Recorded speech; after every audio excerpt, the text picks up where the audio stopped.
Hello दोस्तों, I hope आप सब अच्छे होंगे। साथियों, हम लोग यूपी पीसीएस 2023 के लिए प्रैक्टिस सेट सोल्व कर रहे थे और इसके अंतर्गत जीएस वर्ड द्वारा पब्लिश किए गए प्रैक्टिस सेट को सोल्व कराया जा रहा है, जिसके अंतर्गत हम लोग इस प्रैक्टिस सेट को दो भाग में सॉल्व करेंगे। इसके पहले भाग में जो है 75 प्रश्नों को सॉल्व किया जाएगा और दूसरे पार्ट में 75 प्रश्न जो बचेंगे उनको सॉल्व किया जाएगा। तो इम्पॉर्टेंट है, आप लोग मेरे साथ बने रहिए। और इस प्रैक्टिस सेट के अंतर्गत हम लोग इन्वायरमेंट हो गया, साइंस एंड टेक के महत्वपूर्ण प्रश्नों को सॉल्व करेंगे, जो कि आपके एग्जाम के पॉइंट ऑफ व्यू से बहुत ही महत्वपूर्ण। आप लोगों को पता ही होगा कि इन्वायरमेंट इकोलॉजी से जो है 7-8 क्वेश्चंस जो है यूपी पीसीएस में सीधे सीधे आते हैं। तो आप लोग मेरे साथ बने रहिए और इसका पीडीएफ टेलीग्राम चैनल पे अपलोड कर दिया जाएगा, जिसे ज़रूरत हो वहाँ से डाउनलोड कर सकता है।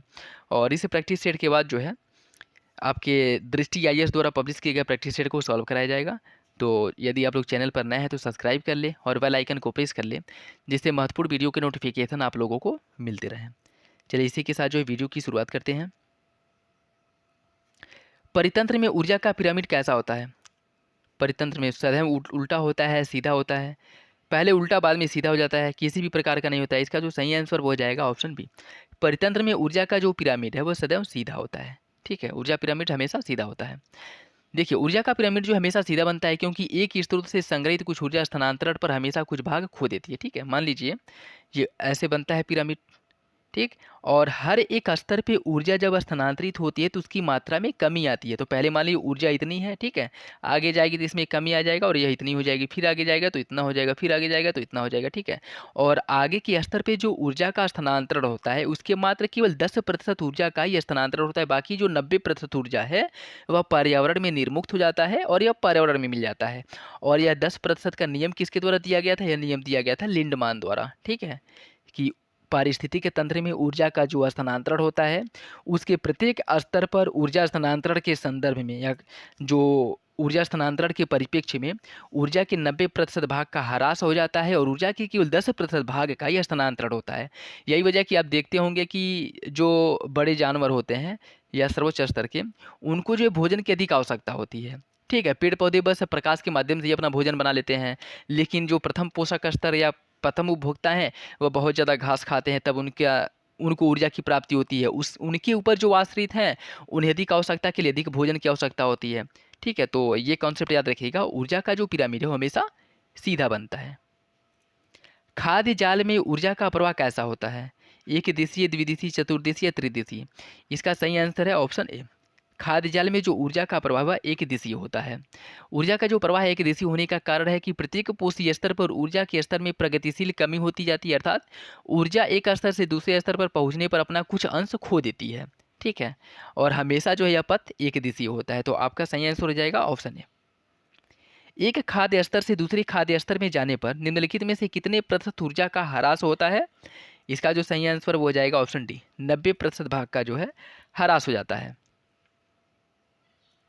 सागरीय बायोम में प्राथमिक उपभोक्ता किसे कहा जाता है? फाइटोप्लैंक्टन, जूप्लैंक्टन, नेक्टन या बेंथम?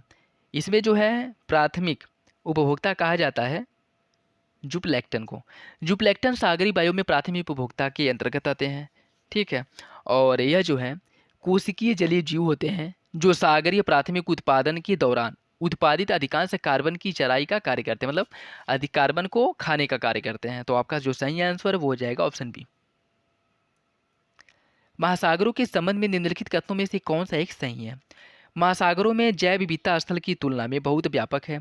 महासागर हमारे ऑक्सीजन का 70% उत्पादित करते हैं। महासागर हमारे वायुमंडल में प्रतिवर्ष निर्मुक्त किए जाने वाले कार्बन का 1/4 भाग अवशोषित कर लेते हैं। महासागरों में तेल और खनिज के भंडारण और जिनका पूर्ण रूप से दोहन नहीं किया गया है। नीचे दिए गए कूट से सही आंसर का चयन कीजिए। 1 4 2 3, 1 2 4 या 1 2 3 और 4? इसका जो सही आंसर साथियों वो हो जाएगा ऑप्शन डी। चारों विकल्प सही हैं। देखिए, महासागर हमारे वायुमंडल की ऑक्सीजन का 70% भाग का उत्पादन करते हैं। महासागर मनुष्य द्वारा उत्सर्जित की जाने वाली कार्बन डाइऑक्साइड का 1/4 भाग का अवशोषण कर लेते हैं। और महासागरों में लगभग 10 करोड़ प्रजातियां पाई जाती हैं। महासागर जो है तेल व खनिजों के भंडार हैं। तो जो सारे विकल्प हैं वह महासागरों के संदर्भ में सही हैं। नेक्स्ट देखिए, जैव वानिकी के संबंध में निम्नलिखित कथनों पर विचार कीजिए। इसका शाब्दिक अर्थ है जीवन का संबंध या जीवन का प्रबंधन, या पारिस्थितिकी का पर्याय है, या प्राकृतिक तंत्रों के मूल्य पर बल देता है। कूट के हिसाब से आपको सही आंसर का चयन करना है। एक सही है, एक और दो सही है, एक और तीन सही है, या फिर एक, दो और तीन तीनों सही हैं। इसका सही आंसर हो जाएगा ऑप्शन डी, तीनों विकल्प जो है वो सही है। दो भिन्न समुदायों के बीच एक संक्रांति क्षेत्र क्या कहलाता है? इकोटाइप, इकेड, इकोस्फीयर या इकोटोन?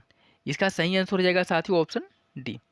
दो भिन्न समुदाय के बीच के जो संक्रांति क्षेत्र होता है उसे इकोटोन कहा जाता है। जैसे मान लीजिए ये जो है ये एक क्षेत्र हो गया, ठीक है, ये पारिस्थितिकी मतलब नदी क्षेत्र हो गया, और ये स्थल हो गया। इन दोनों के मध्य का ये जो क्षेत्र होगा इसे हम क्या कहेंगे? इसे इकोटोन कहेंगे, ठीक है। तो इंपॉर्टेंट है, याद रखिएगा। देखिए इकोटोन एक ऐसा क्षेत्र होता है जो दो पारिस्थितिकी तंत्रों के बीच संक्रमण के रूप में कार्य करता है, ठीक है। जैसे नदी व नदी के किनारे के बीच दलदली भूमि के क्षेत्र को इकोटोन कहा जा सकता है, ठीक है। नदी और जो स्थल है उन दोनों स्थलों के बीच का जो क्षेत्र होता है उसे हम इकोटोन कह सकते हैं। और यहाँ पे विविधता जो है अन्य क्षेत्रों की तुलना में सबसे ज़्यादा पाई जाती है, ठीक है। इकोटोन की यह खासियत होती है कि वहाँ पर विविधता प्रचुर मात्रा में पाई जाती है।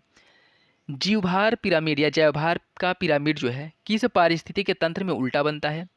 इसका जो सही आंसर बताइए क्या होगा? वन, तालाब, घास स्थल या शुष्क स्थल? इसका सही आंसर है ऑप्शन बी, तालाब में जो जैवभार का पिरामिड है वह हमेशा उल्टा बनता है। देखिए तालाब में उल्टा हो जाता है क्योंकि तालाब में उत्पादक ही फाइटोप्लैंक्टन होते हैं, और फाइटोप्लैंक्टन छोटे जीव होते हैं और उनका बायोमास सबसे कम होता है, और इसके बाद उपभोक्ता का आकार बढ़ता जाता है, ठीक है। मतलब यहाँ पे ये है कि बहुत छोटे छोटे जो जीव जंतु होते हैं, ठीक है, और इन पे जो डिपेंड होता है वह एक बड़ी मछली होती है और ये इन सभी को खाती है, ठीक। तो एक यह बड़ी मछली इन सभी छोटे छोटे जीवों पर आश्रित है। तो यहाँ पे जो पारिस्थितिकी पिरामिड का जो यह बनेगा जीवभार पिरामिड, वह कैसा बनेगा? उल्टा बनेगा, ठीक। क्योंकि यहाँ पे जो उपभोक्ता है वह उत्पादक से बड़ी है, उसकी संख्या में कम है, और उपभोक्ता जो है उत्पादक जो है वे छोटे हैं, संख्या में ज़्यादा हैं, ठीक है। तो इसलिए जो है यहाँ का जो पिरामिड बनेगा जैवभार पिरामिड वो हमेशा उल्टा बनेगा।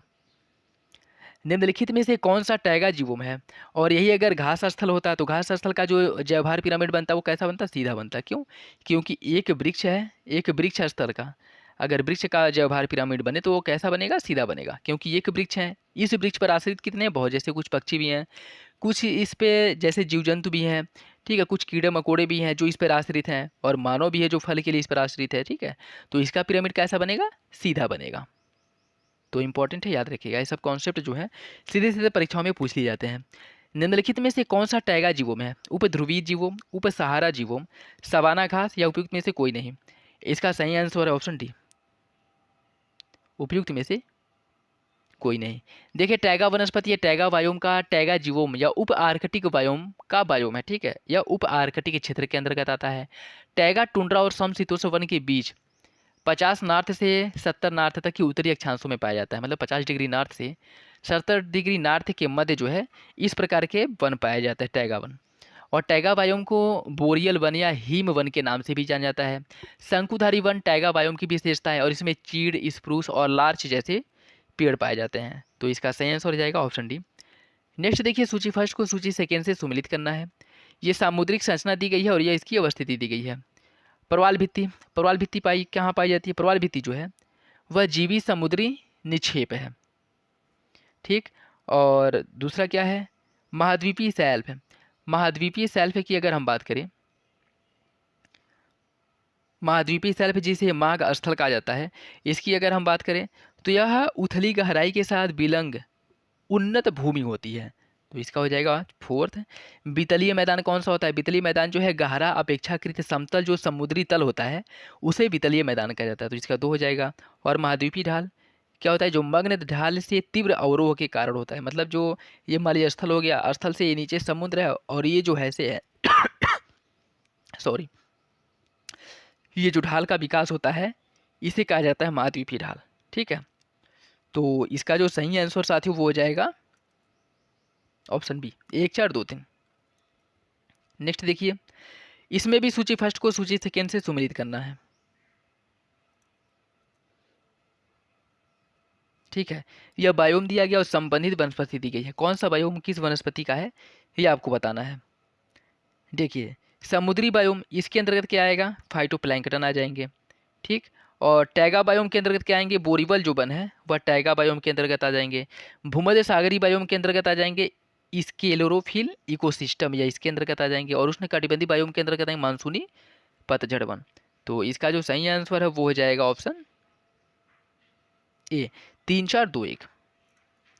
दक्षिण से उत्तर की ओर बढ़ने पर वनस्पतियों का सही क्रम निम्नलिखित में से कौन सा है? दक्षिण से उत्तर की ओर जाने पर वनस्पतियों का सही क्रम कौन सा है, आपको बताना है।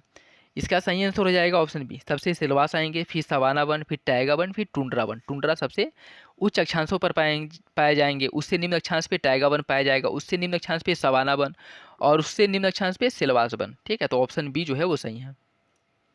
विभिन्न पारिस्थितिक तंत्र मिलकर निम्नलिखित में से कौन सी बड़ी इकाई का निर्माण करते हैं? समुदाय, भूभाग का, बायोम का, या उपयुक्त में से कोई नहीं? इसका सही आंसर है ऑप्शन सी। यह विभिन्न प्रकार के पारिस्थितिक तंत्र या मिलकर के एक बायोम का निर्माण करते हैं। और बायोम को 3 प्रकारों में वर्गीकृत किया जा सकता है, जिसमें स्थलीय बायोम है, समुद्री बायोम है, मीठे पानी की बायोम है। तो इंपॉर्टेंट है, याद रखिएगा। नेक्स्ट देखिए, सूची फर्स्ट को सूची सेकेंड से सुमेलित करना है।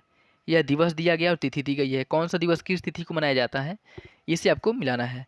विश्व पर्यावरण दिवस जो है यह कब मनाया जाता है? 5 जून को। विश्व महासागर दिवस कब मनाया जाता है? यह मनाया जाता है 8 जून को। पृथ्वी दिवस कब मनाई जाती है? यह मनाई जाती है 22 अप्रैल को। और विश्व ओजोन दिवस कब मनाया जाता है? 16 सितंबर को। तो इसका जो सही आंसर है वो हो जाएगा ऑप्शन डी, 2, 3, 1, 4।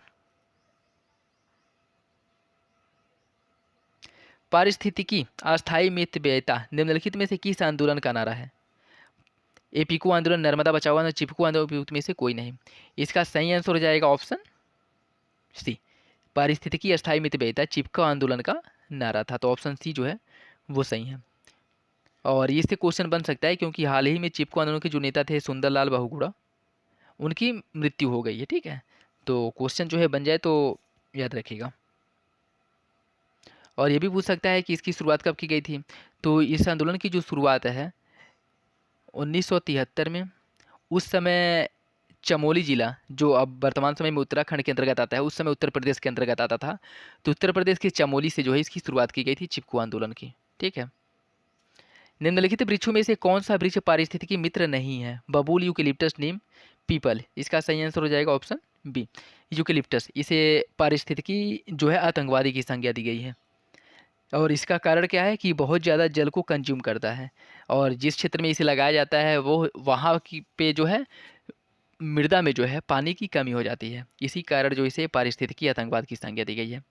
निम्नलिखित में से भारत में पारिस्थितिकी असंतुलन का प्रमुख कारण क्या है? मरुस्थलीकरण, वनोन्मूलन, बाढ़ एवं अकाल, या वर्षा की परिवर्तनीयता। इसका सही आंसर हो जाएगा ऑप्शन बी, वनोन्मूलन जो है यह पारिस्थितिकी असंतुलन के लिए प्रमुख कारण है। पारिस्थितिकी तंत्र में निम्नलिखित में से उच्चतम पोषण स्तर पर कौन है? शाकाहारी, मांसाहारी, सर्वाहारी या अपघटनकर्ता। इसका सही आंसर हो जाएगा ऑप्शन सी, सर्वाहारी। सर्वाहारी जो शाकाहारी और मांसाहारी दोनों का भक्षण करते हैं। ठीक है, इसलिए जो है पारिस्थितिक तंत्र में यह उच्चतम स्तर पे है। राष्ट्रीय पर्यावरण अभियांत्रिकी शोध संस्थान नीरी निम्नलिखित में से कहाँ पर स्थित है? बेंगलुरु, हैदराबाद, नागपुर, नई दिल्ली। इसका सही आंसर है ऑप्शन सी, यह नागपुर में स्थित है। इंपॉर्टेंट है, याद रखेगा। ये भी पूछ सकता है कि इसकी स्थापना कब की गई थी। इसकी स्थापना जो है 8 अप्रैल 1958 को की गई थी। निम्नलिखित कथनों पर विचार कीजिए। पारिस्थितिक तंत्र शब्द का प्रयोग सर्वप्रथम एजी टांसले ने किया था।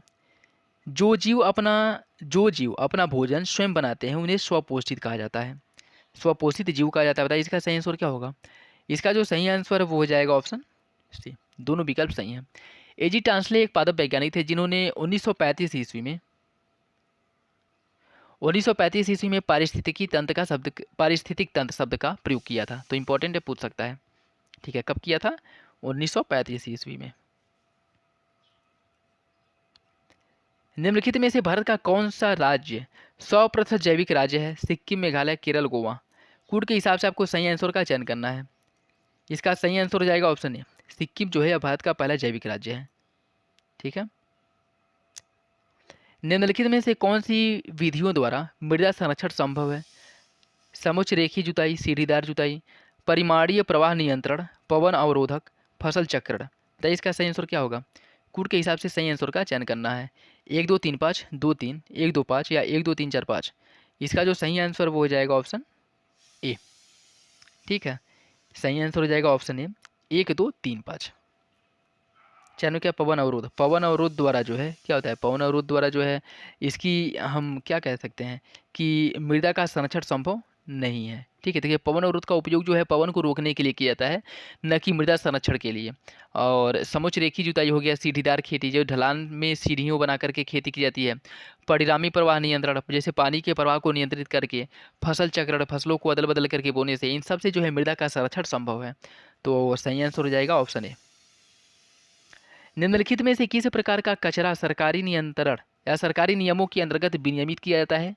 निर्माण कार्य से उत्पन्न कचरा, खतरनाक कचरा, बायोमेडिकल कचरा या ई कचरा? बताइए इसका सही आंसर क्या होगा? एक दो तीन, एक और तीन, दो तीन चार या सभी? इसका सही आंसर साथियों ऑप्शन डी, ये सभी विकल्प जो है वो सही है। डेसिबल क्या है? संगीत स्वर, संगीत के उपकरण, ध्वनि तरंगों की तीव्रता का मापक, शोर का ग्राफ। इसका सही आंसर है ऑप्शन सी, ध्वनि तरंगों की तीव्रता का मापन जो है डेसिबल में किया जाता है। तो ऑप्शन सी जो है वो सही हो जाएगा। और वर्तमान समय में WHO के अनुसार वह ध्वनि जो सुनने के लिए उपयुक्त है, जिसके ऊपर ध्वनि प्रदूषण का स्तर होता है, सुनना स्वास्थ्य के लिए हानिकारक होता है, वो है 45 डेसिबल। लेकिन भारत में क्या मानक है? भारत के अनुसार कितना डेसिबल सुनने योग्य होता है? भारत के अनुसार जो मानक है वो है 60 डेसिबल। ठीक है, WHO के अनुसार 45 और भारत के अनुसार 60। ठीक है, तो इम्पोर्टेंट है, याद रखिएगा। देश का पहला हिम तेंदुआ संरक्षण केंद्र निम्नलिखित में से किस स्थान पर बनने वाला है? हिमाचल प्रदेश, उत्तराखंड, लद्दाख या जम्मू कश्मीर? इसका सही आंसर है ऑप्शन बी, उत्तराखंड में। गोल्डन लंगूर के बारे में निम्नलिखित कथनों पर विचार कीजिए। यह भारत के पश्चिमी घाटों और नीलगिरी पहाड़ियों में पाया जाता है, यह IUCN द्वारा लुप्तप्राय प्रजातियों की सूची में शामिल है। आपको सही आंसर का चयन करना है। इसका जो सही आंसर है वो हो जाएगा option C, option C, sorry साथियों, इसका सही आंसर हो जाएगा ऑप्शन बी, दूसरा सही, पहला गलत है। ठीक है, गोल्डन लंगूर भारत में असम और त्रिपुरा राज्य में पाया जाता है, और यह पड़ोसी जैसे भूटान में मिलने वाला पूर्व जगत बंदर की एक जीव वैज्ञानिक जाति है, जो भूटान में काले पहाड़ों की तलहटी में पाया जाता है, और IUCN की लुप्तप्राय प्रजाति की श्रेणी में इसे शामिल किया गया है। तो दूसरा सही है, पहला गलत है। रामगंगा नदी निम्नलिखित में से किस राष्ट्रीय उद्यान से होकर के बहती है?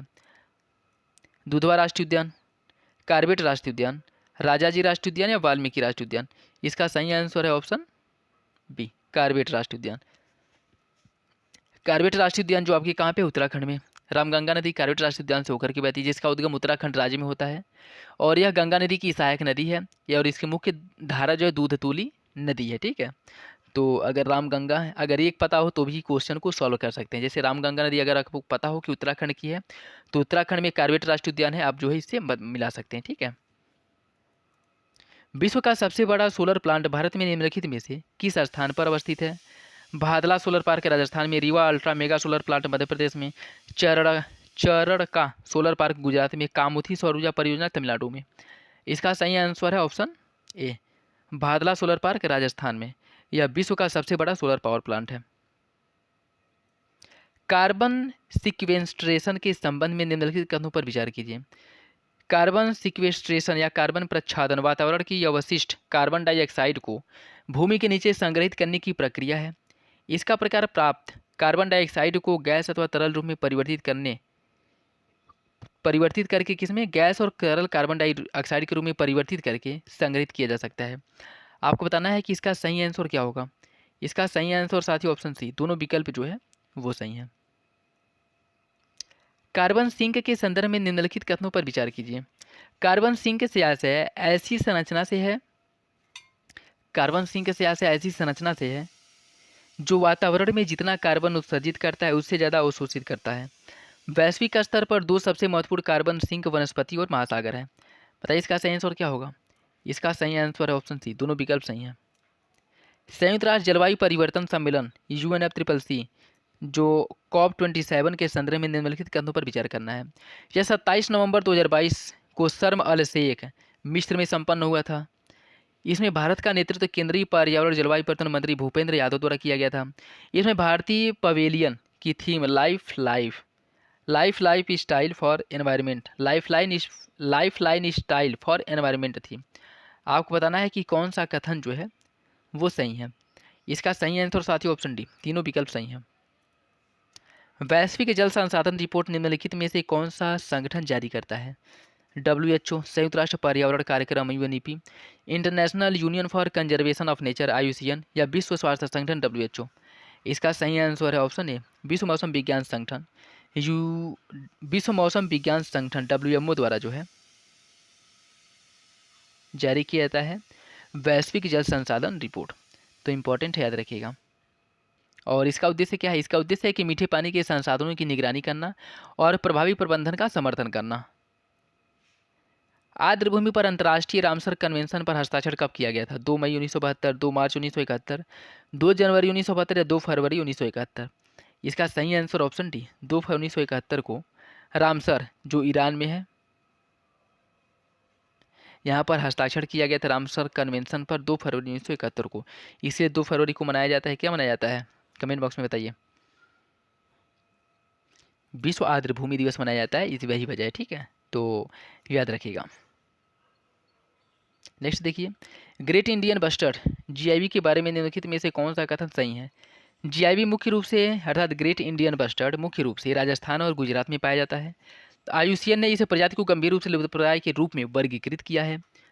ग्रेट इंडियन बस्टर्ड के संरक्षण के लिए हाल ही में सुप्रीम कोर्ट ने प्रोजेक्ट टाइगर के अनुरूप, प्रोजेक्ट टाइगर के समान प्रोजेक्ट ग्रेट इंडियन बस्टर्ड का विचार पेश किया है। आपको बताना है कि कौन सा कथन सही है, केवल एक, दो, केवल एक और दो, दोनों, या फिर सभी? इसका जो सही आंसर वो हो जाएगा ऑप्शन डी, सभी विकल्प जो है वो सही है। निम्नलिखित में से भारत में किन स्थानों पर मैंग्रोव वन पाया जाता है? अंडमान निकोबार में, गुजरात में, महानदी डेल्टा में, गोवा में या सुंदरबन में? कूट के हिसाब से आपको सही आंसर का चयन करना है। 1, 2, 5, 3 और 4, 1, 2, 3, 5 या 1, 2, 3, 4 और 5?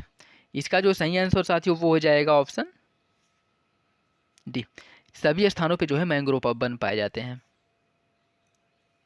वर्तमान में भारत में कितने रामसर स्थल हैं? 49, 68, 75 या 66? इसका जो सही आंसर है वो हो जाएगा ऑप्शन सी, वर्तमान समय में रामसर स्थलों की संख्या है 75। देखिए, वर्तमान में रामसर स्थलों की संख्या 75 है और इस सूची में 11 स्थलों को अगस्त 2022 में शामिल किया गया था और इसी के साथ इनकी संख्या बढ़कर के कितनी हो गई है? 75 हो गई है। ठीक है, और सबसे ज़्यादा रामसर स्थल की अगर बात करें तो तमिलनाडु से है 14। तमिलनाडु से रामसर स्थलों की संख्या सबसे अधिक है 14। उसके बाद दूसरे स्थान पर आ जाता है उत्तर प्रदेश, जहाँ पर रामसर स्थलों की संख्या 10 है। ठीक, उसके बाद अगर बात करें तो आपका जो है कौन सा स्थल आता है? महाराष्ट्र आता है। ठीक है, और रामसर कन्वेंशन 1971 ईरान में हुआ था, जिस पर 1 फरवरी 1971 को हस्ताक्षर किया गया था। ठीक है, तो इम्पोर्टेंट है, याद रखिएगा। नेक्स्ट देखिए, नुकसान और क्षतिकोष के संबंध में निम्नलिखित में से कौन सा कथन सही नहीं है? यह जलवायु आपदाओं से प्रभावित कमजोर देश के लिए एक वित्त पोषण समझौता है। इसे UNFCCC के COP27 में लाया गया था। इस कोष के लिए $500 बिलियन की राशि का प्रावधान विकसित देशों द्वारा किया गया है। इस कोष में जैव विविधता और सांस्कृतिक महत्व वाले स्थलों के विनाश के लिए भी आर्थिक क्षतिपूर्ति का प्रावधान किया गया है। बताइए इसका सही आंसर क्या होगा? इसका जो सही आंसर वो हो जाएगा ऑप्शन सी, इस कोष के लिए $500 बिलियन की राशि का प्रावधान विकसित देशों द्वारा किया गया, यह गलत है। ठीक है, देखिए, अगर हम बात करें तो इस कोष के लिए वित्त का निर्धारण जो है 24 देशों के प्रतिनिधियों द्वारा अगले वर्ष एक साथ काम करेंगे, ताकि यह तय किया जा सके कि फंड को क्या रूप लेना चाहिए। ठीक है, तो इम्पोर्टेंट है, अभी इसका निर्माण किया नहीं गया है। मीठे पानी की कछुओं के लिए देश का पहला पुनर्वास केंद्र किस राज्य में बनाया जाएगा? छत्तीसगढ़, केरल, बिहार, उत्तर प्रदेश? इसका सही आंसर है ऑप्शन सी, बिहार में। मीठे पानी के कछुए के लिए भारत के पहले पुनर्वास केंद्र की स्थापना बिहार के भागलपुर वन प्रमंडल में की गई है। जिस पुनर्वास केंद्र में एक समय में 500 कछुओं को एक साथ रखने की सुविधा उपलब्ध होगी। सूची फर्स्ट को सूची सेकेंड से सुमिलित करना है। रामसर स्थल दिए गए और इनकी अवस्थिति दी गई है, तो कौन सा रामसर स्थल कहाँ पे है, इससे आपको सुमिलित करना है। तमारा या तंपारा झील जो है यह कहाँ पे है? यह है आपके उड़ीसा में। यशवंत सागर झील कहाँ पे है? यशवंत सागर झील है मध्य प्रदेश में। पोंग बांध झील कहाँ पे है? पोंग बांध झील जो है यह है आपके हिमाचल प्रदेश में। और सैंडी पक्षी अभयारण्य है उत्तर प्रदेश में। तो इसका जो सही आंसर है वो हो जाएगा ऑप्शन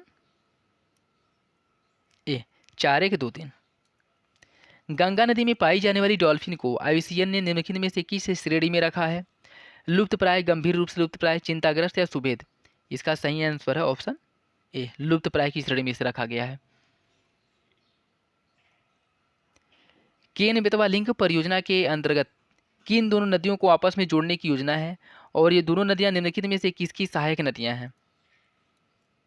केन बेतवा लिंक परियोजना के अंतर्गत इन दोनों नदियों को जोड़ा जाएगा। ये नदियां किसकी सहायक नदी है आपको बताना है। इसका सही आंसर हो जाएगा ऑप्शन बी, ये दोनों जो है यमुना की सहायक नदी है। देखिए केन और बेतवा दोनों ही यमुना की सहायक नदी है और इन दोनों नदियों का उद्गम मध्य प्रदेश से होता है और नदियों को आपस में जोड़ने के लिए राष्ट्रीय परिप्रेक्ष्य योजना के अंतर्गत पहली परियोजना का विकास किया गया है और यह पहली परियोजना होगी ऐसी। नेक्स्ट देखिए, निम्नलिखित में से किस राज्य में 2021 में बाघों की सबसे ज़्यादा मौत दर्ज की गई है? जब 2021 में सबसे अधिक बाघों की मृत्यु किस राज्य में हुई है ये आपको बताना है। कर्नाटक, मध्य प्रदेश, महाराष्ट्र, गुजरात? इसका सही आंसर ऑप्शन बी, मध्य प्रदेश में बाघों की सबसे अधिक मृत्यु हुई है। ये ऐसे याद रख सकते हैं कि जिस राज्य में बाघ सबसे ज़्यादा होंगे उसी राज्य में सबसे ज़्यादा बाघ मरेंगे। तो मध्य प्रदेश में जो है बाघों की मृत्यु सबसे अधिक हुई थी। 2021 में अगर बात करें तो टोटल 126 बाघों की मृत्यु हुई थी, जो काफ़ी बड़ी संख्या है।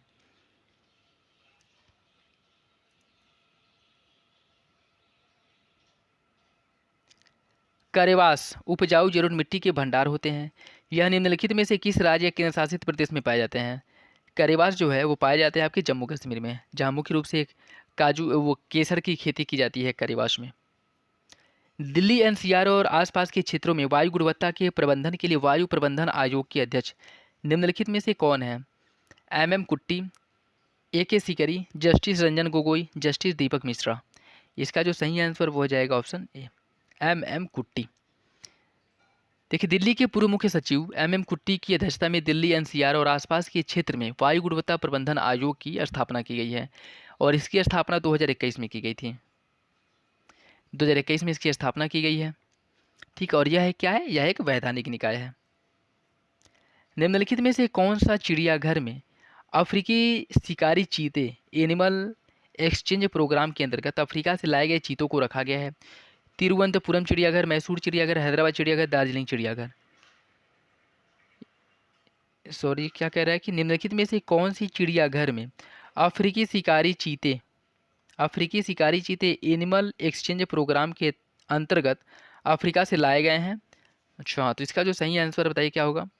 कुर के हिसाब से आपको सही आंसर का चयन करना है। इसका सही आंसर हो जाएगा ऑप्शन बी, 2 और 3, मैसूर चिड़ियाघर और आपका ये क्या कहते हैं हैदराबाद चिड़ियाघर, इन दोनों में रखा जाएगा। देखिए हैदराबाद चिड़ियाघर के बाद मैसूर चिड़ियाघर अफ्रीकी शिकारी चीतों का दूसरा भारतीय चिड़ियाघर बन गया है, तो इम्पोर्टेंट याद रखिएगा।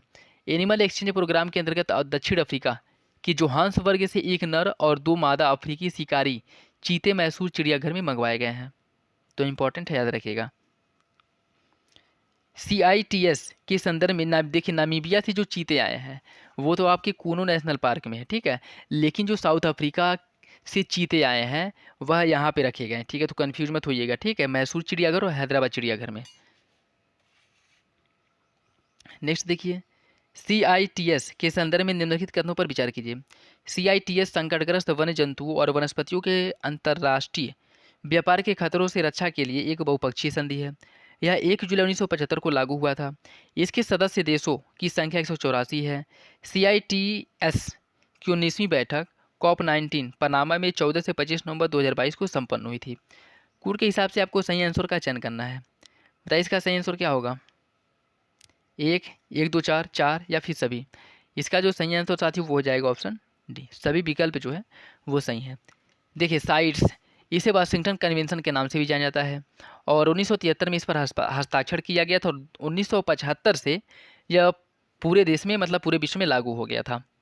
और 19वीं बैठक जो है वह 14 से 25 नवंबर 2022 को पनामा सिटी पनामा में संपन्न हुई थी। किसकी? साइट्स की जो बैठक है, ठीक है, तो इम्पोर्टेंट है, याद रखिएगा। नेक्स्ट देखिए, दिल्ली और उसके आसपास के स्थानों पर पराली जलाने के प्रभाव का विश्लेषण करने के लिए निम्नलिखित में से कौन सा संगठन सामुदायिक प्रक्रिया मंच की स्थापना करेगा? इसरो, नासा, FAO, पर्यावरण वन और जलवायु परिवर्तन मंत्रालय? बताइए इसका सही आंसर क्या है। इसका सही आंसर ऑप्शन बी, नासा द्वारा इसकी स्थापना की जाएगी। देखिए, national aeronautic and space administration NASA Delhi और उसके आसपास के स्थानों पर पराली जलाने के प्रभाव का विश्लेषण करने के लिए एक सामुदायिक प्रक्रिया मंच की स्थापना करेगा। इंपॉर्टेंट है, याद रखिएगा। वन सर्वेक्षण रिपोर्ट 2021 के संबंध में निम्नलिखित कथनों पर विचार कीजिए। 2019 से 21 के बीच देश में कुल जो वन और वृक्ष आच्छादन है उसमें 2261 वर्ग किलोमीटर की वृद्धि हुई है। देश के कुल मैंग्रोव कवर में 19 से 21 के बीच 17 वर्ग किलोमीटर की वृद्धि हुई है। आपको बताना है कौन सा कथन सही है, एक और दो दोनों या इनमें से कोई नहीं। इसका सही आंसर ऑप्शन सी, दोनों विकल्प जो है वो सही है। अंतर्राष्ट्रीय सौर गठबंधन का मुख्यालय निम्नलिखित में से कहाँ है? पेरिस, नई दिल्ली, गुरुग्राम या जेनेवा? इसका सही आंसर हो जाएगा ऑप्शन सी, यह जो है आपके गुरुग्राम में स्थित है। और अभी तक इसके सदस्य देशों की संख्या टोटल हो गई 121। ठीक है, और इसकी शुरुआत कब की गई थी? इसकी शुरुआत जो है 2015 में की गई थी। पेरिस जो समझौता हुआ था, पेरिस जलवायु समझौता या पेरिस जलवायु सम्मेलन के अंतर्गत जो है भारत और फ्रांस द्वारा मिलकर के इसकी स्थापना या का कॉन्सेप्ट जो है सबके सामने रखा गया था और इसकी स्थापना की गई थी। हाल ही में अक्टूबर 2022 में भारत के किस राज्य केंद्र शासित प्रदेश के 2 समुद्र तटों को ब्लू फ्लैग टैग दिया गया है? अंडमान निकोबार, लक्षद्वीप, पुदुचेरी, केरल? बताइए इसका सही आंसर क्या होगा? इसका जो सही आंसर साथियों वो हो जाएगा ऑप्शन बी, लक्षद्वीप के। देखिए, हाल ही में अक्टूबर 2022 में लक्षद्वीप के 2 समुद्र तटों को ब्लू फ्लैग टैग दिया गया है और अब भारत में कुल ब्लू टैग प्राप्त करने वाले जो समुद्री बीच हैं इनकी संख्या हो गई है 12। और यह tag foundation for environment education अर्थात FEE द्वारा दिया जाता है और यह टैग जो है अंतर्राष्ट्रीय मान्यता प्राप्त इको लेबल है जो 33 मानदंडों के आधार पर दिया जाता है। इंपॉर्टेंट है, याद रखिएगा। नेक्स्ट देखिए, वन सर्वेक्षण रिपोर्ट 2021 के अनुसार निम्नलिखित में से किस राज्य में वन क्षेत्र में अधिकतम वृद्धि देखी गई है? इसका जो सही आंसर वो हो जाएगा ऑप्शन डी। सबसे अधिक वृद्धि हुई है आंध्र प्रदेश में और सबसे अधिक कमी अगर पूछे तो वो हुई है आपके अरुणाचल प्रदेश में।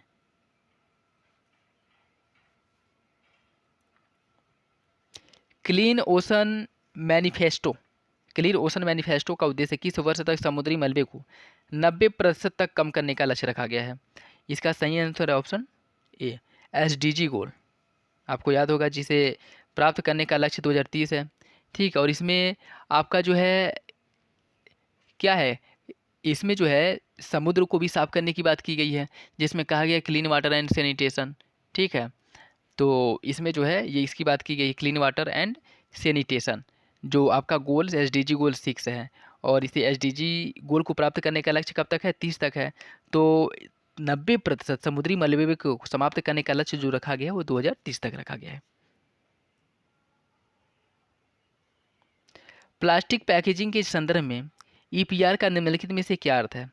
विस्तारित उत्पादक उत्तरदायित्व, पर्यावरण संरक्षण उत्तरदायित्व, पारिस्थितिकी संरक्षण भूमिका, एपॉक्सी पॉली रिहाइड्रोक्सी सल्फेट? बताइए इसका सही आंसर क्या होगा? इसका जो सही आंसर साथियों वो हो जाएगा ऑप्शन ए, विस्तारित उत्पादक उत्तरदायित्व।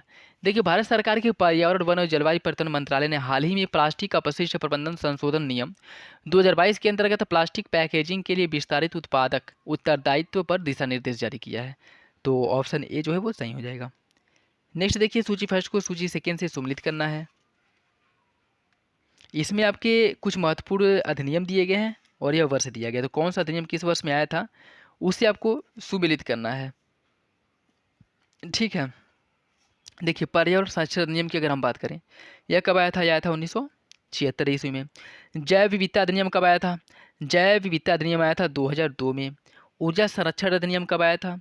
ऊर्जा संरक्षण अधिनियम जो है यह 2001 में आया था। और जल प्रदूषण की रोकथाम और नियंत्रण अधिनियम जो है यह आया था 1974 में। तो इसका जो सही आंसर है वो हो जाएगा ऑप्शन डी, 4123। मॉन्ट्रियल प्रोटोकॉल निम्नलिखित में से किससे संबंधित है? ग्लोबल वार्मिंग को रोकने, ओजोन परत के क्षय, अम्ल वर्षा, फोटोकेमिकल स्मॉग को कम करना? इसका सही आंसर ऑप्शन बी, ओजोन परत के क्षय को रोकने के लिए मॉन्ट्रियल प्रोटोकॉल कनाडा में इसका आयोजन किया गया था। कब किया गया था? 1989 ईस्वी में। क्योटो प्रोटोकॉल के संबंध में निम्नलिखित कथनों पर विचार कीजिए। इस 1998 जापान के क्योटो शहर में इसे अपनाया गया था। मतलब इसकी जो है यह सम्मेलन जो है क्योटो शहर में किया गया था। यह 16 फरवरी 2005 से लागू हुआ और यह ग्रीन हाउस गैसों के उत्सर्जन को कम करने के लिए एक अंतर्राष्ट्रीय संधि है। आपको बताना है इसका सही आंसर क्या है। इसका जो सही आंसर है वो हो जाएगा ऑप्शन सी, 2 और 3 सही है। देखिए क्योटो प्रोटोकॉल को 11 दिसंबर 1997 को 11 दिसंबर 1997 को जापान के शहर क्योटो में अपनाया गया था। 16 फरवरी 2005 से यह लागू हुआ और क्योटो प्रोटोकॉल ग्रीन हाउस गैसों के उत्सर्जन को कम करने से संबंधित है और 84 देशों ने क्योटो प्रोटोकॉल पर हस्ताक्षर किया और 192 देश क्योटो प्रोटोकॉल के पक्षकार या उसके समर्थक हैं। तो ऑप्शन सी जो है वो सही हो जाएगा। नेक्स्ट देखिए, निम्नलिखित में से कौन सा सही सुमेलित नहीं है। यह राष्ट्रीय उद्यान दिया गया और इसकी अवस्थिति दी गई है। तो कौन सा राष्ट्रीय उद्यान सही सुमेलित नहीं है आपको बताना है। दाचीगाम जम्मू कश्मीर में है, ओरांग असम में है, पीन वैली हिमाचल प्रदेश में, गुरु घासीदास झारखंड में। इसका जो सही आंसर वो हो जाएगा ऑप्शन डी, गुरु घासीदास राष्ट्रीय उद्यान जो है वह छत्तीसगढ़ में है, न कि झारखंड में। नीचे केचुए के संबंध में निम्नलिखित में से कौन सा राज्य नीले केचुए के संबंध में कौन सा राज्य है। असम, मेघालय, पश्चिम बंगाल, उत्तर प्रदेश। मतलब किस राज्य में नीला केचुआ पाया जाता है। इसका सही आंसर ऑप्शन बी, मेघालय में। मेघालय राज्य की जो पूर्वी खासी हिल्स है उसके आसपास के क्षेत्रों में यह केचुए जो है पाए जाते हैं। राष्ट्रीय जलवायु परिवर्तन कार्य योजना के संबंध में निम्नलिखित कथनों पर विचार कीजिए। राष्ट्रीय जलवायु परिवर्तन कार्य योजना का शुभारंभ 2009 में किया गया था। भारत की राष्ट्रीय जलवायु परिवर्तन कार्य योजना में 8 राष्ट्रीय मिशनों को शामिल किया गया है। बताइए इसका सही आंसर क्या होगा। इसका जो सही आंसर हो जाएगा ऑप्शन बी, दूसरा सही है, पहला गलत है। इसकी शुरुआत जो है 30 जून 2008 को 30 जून 2008 को इसकी शुरुआत की गई थी, न कि 2009 को, जबकि अन्य विकल्प सही है। हाल के एक शोध के अनुसार निम्नलिखित में से भारत का कौन सा राष्ट्रीय उद्यान कार्बन के अवशोषण से ज़्यादा कार्बन का उत्सर्जन करता है। नामदफा, काजीरंगा राष्ट्रीय उद्यान, इराविकुलम राष्ट्रीय उद्यान या न्यूरा घाटी। इसका सही आंसर साथियों ऑप्शन बी, काजीरंगा राष्ट्रीय उद्यान। देखिए एक शोध के अनुसार काजीरंगा राष्ट्रीय उद्यान जो है सोखने से ज़्यादा कार्बन को छोड़ रहा है। काजीरंगा राष्ट्रीय उद्यान की मिट्टी में बड़ी आबादी में जीवाणु पाए जाते हैं जो सांस लेने में कार्बन डाइऑक्साइड को छोड़ते हैं। काजीरंगा राष्ट्रीय उद्यान असम में स्थित है और यह एक सींग वाले गैंडे के लिए फेमस है। नेक्स्ट देखिए, भारत के प्रमुख जैव विविधता हॉटस्पॉट निम्नलिखित में से कौन से हैं। पूर्वी घाट, पश्चिमी घाट, पूर्वी हिमालय, अरावली पहाड़ी। इसका सही आंसर क्या होगा। 1, 2, 3, 2, 3, 1, 4 या चारों। इसका जो सही आंसर साथियों वो हो जाएगा ऑप्शन बी, 2 और 3। 2 और 3 कौन कौन, पश्चिमी घाट और पूर्वी हिमालय। ये जो है हॉट स्पॉट क्षेत्र के अंतर्गत आते हैं। भारत में टोटल हॉटस्पॉट क्षेत्रों की संख्या कितनी है, 4 है, जिसके अंतर्गत पूर्वी हिमालय है, ठीक है, पूर्वी घाट नहीं है, पूर्वी हिमालय है, ठीक, और पश्चिमी घाट है। पूर्वी हिमालय, पश्चिमी घाट, इंडो बर्मा क्षेत्र और सुंडालैंड जो है यह इसके क्षेत्र के अंतर्गत आते हैं। ठीक है, तो भारत में टोटल हॉट स्पॉटों की संख्या कितनी है, 4 है।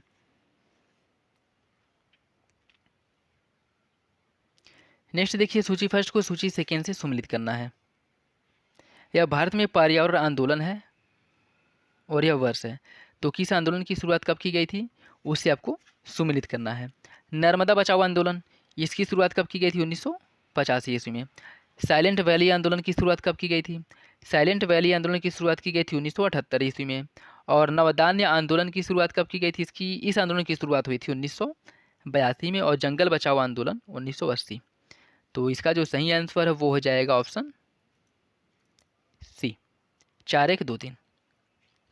मध्य पूर्व हरित पहल, मिडिल ईस्ट ग्रीन। अच्छा, इसका ये भी देख लीजिए कि कौन सा आंदोलन कहाँ से शुरू किया गया था।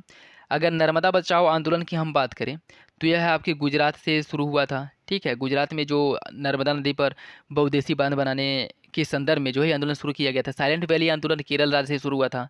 नवधान्य आंदोलन जो है यह कहाँ से शुरू हुआ था, यह जो जैव विविधता संरक्षण से संबंधित है और यह उत्तराखंड से। जंगल बचाओ आंदोलन यह उस समय के बिहार झारखंड राज्य से जो है शुरू हुआ था। तो ये भी याद रखिएगा, इंपॉर्टेंट है, पूछ सकता है कि किस आंदोलन का संबंध किस राज्य से है। मध्य पूर्व हरित पहल, मिडिल ईस्ट ग्रीन इनिशिएटिव को 2021 में किस देश द्वारा लॉन्च किया गया है। संयुक्त अरब अमीरात, सऊदी अरब, Oman, Qatar.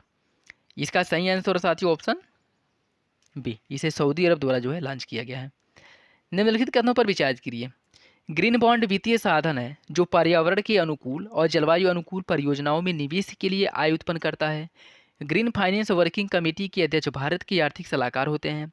Green bonds framework को भारत सरकार द्वारा 9 नवंबर 2022 को जारी किया गया था। बताइए इसका सही आंसर क्या होगा। एक और दो, एक और तीन या फिर सभी। इसका जो सही आंसर साथियों वो हो जाएगा ऑप्शन डी, सभी विकल्प सही हैं। राष्ट्रीय जैव ऊर्जा कार्यक्रम को लागू करने की घोषणा हाल ही में निम्नलिखित में से किस मंत्रालय द्वारा की गई है? ऊर्जा मंत्रालय, विज्ञान और प्रौद्योगिकी मंत्रालय, पर्यावरण वन और जलवायु परिवर्तन मंत्रालय या नवीन और नवीकरणीय ऊर्जा मंत्रालय। इसका सही answer option D.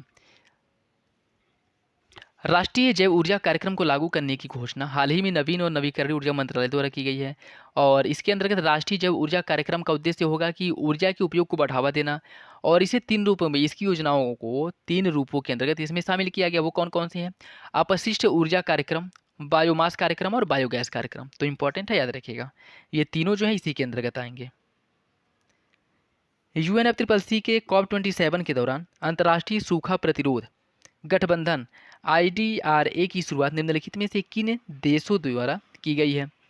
France, Spain, Senegal, Argentina.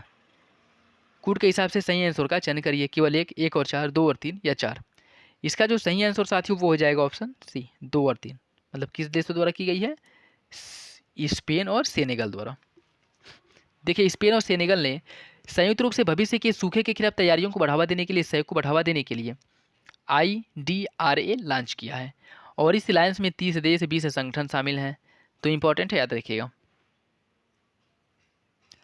हाल ही में अक्टूबर 2022 में निम्नलिखित में से किस राज्य ने गिद्ध संरक्षण कार्य योजना 2020 से 25 के कार्यान्वयन के लिए एक राज्य स्तरीय समिति का गठन किया, इसकी शुरुआत की है? केरल, तमिलनाडु, गुजरात या राजस्थान। इसका सही आंसर साथियों ऑप्शन बी, तमिलनाडु सरकार द्वारा। गिद्ध संरक्षण के लिए संस्थागत ढांचा तैयार करने के लिए राज्य स्तरीय समिति का गठन भारत में गिद्धों के संरक्षण के लिए प्रस्तावित योजना के अनुरूप तमिलनाडु सरकार द्वारा इसका गठन किया गया है। हाल ही में उत्तर प्रदेश सरकार ने वन्यजीव अधिनियम 1972 के अंतर्गत चौथे बाघ अभयारण्य की सूचना को मंजूरी दी है और यह अभयारण्य किस जिले में स्थित है? हमीरपुर, चित्रकूट, आजमगढ़ या गोरखपुर।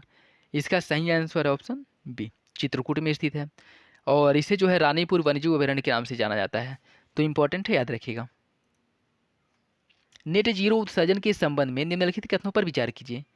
COP26 में भारत ने 2050 तक अपने उत्सर्जन को घटाकर शुद्ध शून्य करने का वादा किया है। नेट जीरो उत्सर्जन का अर्थ है कि किसी देश के द्वारा जितना कार्बन उत्सर्जन किया जाए उसे कार्बन सिंक के माध्यम से पुनः अवशोषित कर लिया जाए ताकि उत्सर्जन शुद्ध शून्य हो सके। बताइए इसका सही आंसर क्या होगा? इसका जो सही आंसर साथियों वो हो जाएगा ऑप्शन बी। दूसरा सही है लेकिन पहला गलत है। पहला गलत क्यों है?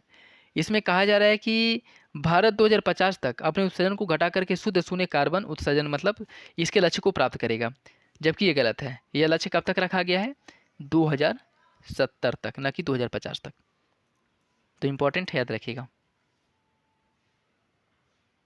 हरित कार्बन से आशय क्या है?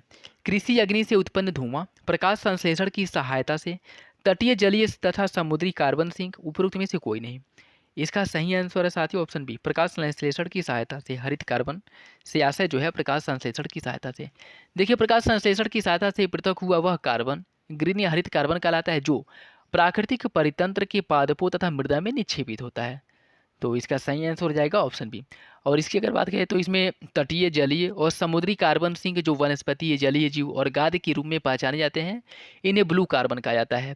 और कृषि अग्नि से उत्पन्न धुआं, लकड़ी जलाने से उत्पन्न धुआं अर्थात जैवमंडल से उत्पन्न धुआं, इन्हें ब्राउन कार्बन के नाम से जाना जाता है। ब्राउन कार्बन जो है कार्बन एरोसॉल के सर्वव्यापी कारक हैं। तो इम्पोर्टेंट है, याद रखिएगा। पर्यावरण मित्र उत्पादों की पहचान के लिए निम्नलिखित में से कौन सी मार्किंग की जाती है? ISI एक मार्क, इको मार्क या उपयुक्त में से कोई नहीं। इसका सही आंसर है ऑप्शन सी, ईगो मार्क। जो पर्यावरण के अनुकूल उत्पाद होते हैं उस पर जो निशान हमें मिलता है उसको इको मार्क का मिलता है। तो ऑप्शन सी जो वो सही है। निम्नलिखित में से कौन से पदार्थ पेयजल प्रदूषण के लिए उत्तरदायी हैं? Nitrate, fluoride, arsenic, uranium. Code के हिसाब से सही आंसर का चयन करना है। 1 2 3, 2 3, 1 3 या फिर चारों। इसका सही आंसर हो जाएगा साथियों ऑप्शन डी, चारों विकल्प जो है वो सही है। निम्नलिखित में से कौन सा वनस्पति संरक्षण की बाह्य स्थानीय पद्धति है?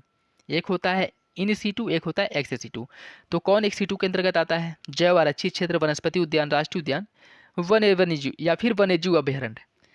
एक्स सीटू पद्धति के अंतर्गत आता है आपका वनस्पति उद्यान, जबकि जैव आरक्षित क्षेत्र, राष्ट्रीय उद्यान और वन्यजीव अभ्यारण्य यह इन सीटू है, ठीक है, और वनस्पति उद्यान जो है वह एक्स सीटू है। तो बी सही है, याद रखिएगा। निम्नलिखित में से कौन से राष्ट्रीय उद्यान विश्व धरोहर स्थल है? कौन सा राष्ट्रीय उद्यान विश्व धरोहर स्थल है? केवलादेव राष्ट्रीय उद्यान, मानस राष्ट्रीय उद्यान, Nanda Devi biosphere reserve, great Himalayan national park. बताइए इसका सही आंसर क्या होगा? 1 2 3, 2 3 4, 1 3 4 या चारों? इसका सही आंसर साथियों ऑप्शन डी। उपरोक्त सभी जो राष्ट्रीय उद्यान हैं वह विश्व धरोहर स्थल में शामिल है। केवलादेव राष्ट्रीय उद्यान जो राजस्थान में है, और यह एक रामसर स्थल में भी शामिल है। तो इंपॉर्टेंट है, याद रखिएगा। नेक्स्ट देखिए, और आज का लास्ट क्वेश्चन। अगर वीडियो अच्छा लगे तो लाइक करना बिल्कुल भी ना भूले, आप लोगों से रिक्वेस्ट है। निम्नलिखित में से कौन सा भारत में इस्पात उद्योग द्वारा छोड़े जाने वाले कुछ महत्वपूर्ण प्रदूषक हैं? सल्फर के ऑक्साइड, नाइट्रोजन के ऑक्साइड, कार्बन मोनोऑक्साइड या कार्बन डाइऑक्साइड? बताइए इसका सही आंसर क्या होगा? इसका सही आंसर हो जाएगा साथियों 1 3 4, 2 3, 1 4 या सभी। ऑप्शन डी जो है वो सही है, सभी विकल्प जो है वो सही है। क्या कह रहा है कि भारत में इस्पात उद्योग द्वारा छोड़े जाने वाले प्रदूषक, इसमें सल्फर के ऑक्साइड भी आते हैं, नाइट्रोजन के ऑक्साइड, कार्बन मोनोऑक्साइड और कार्बन डाइऑक्साइड, ये सभी जो है इस्पात संयंत्रों द्वारा छोड़े जाने वाले प्रदूषक हैं। तो ऑप्शन डी जो है वो सही हो जाएगा। ये था आज का लास्ट क्वेश्चन। आई होप आप लोगों को अच्छा लगा होगा। अगर वीडियो पसंद आए तो लाइक करना बिल्कुल ही ना भूलें, और चैनल पर नए हो तो सब्सक्राइब जरूर कर लें ऐसे इंपॉर्टेंट और महत्वपूर्ण प्रैक्टिस सेट पाने के लिए। और इसके बाद साथियों जो है दृष्टि आईएएस द्वारा पब्लिश किए प्रैक्टिस सेट को सॉल्व कराया जाएगा। तो मेरे साथ बने रहिए। चलिए मिलते हैं अगली वीडियो में, तब तक के लिए धन्यवाद। जय हिंद।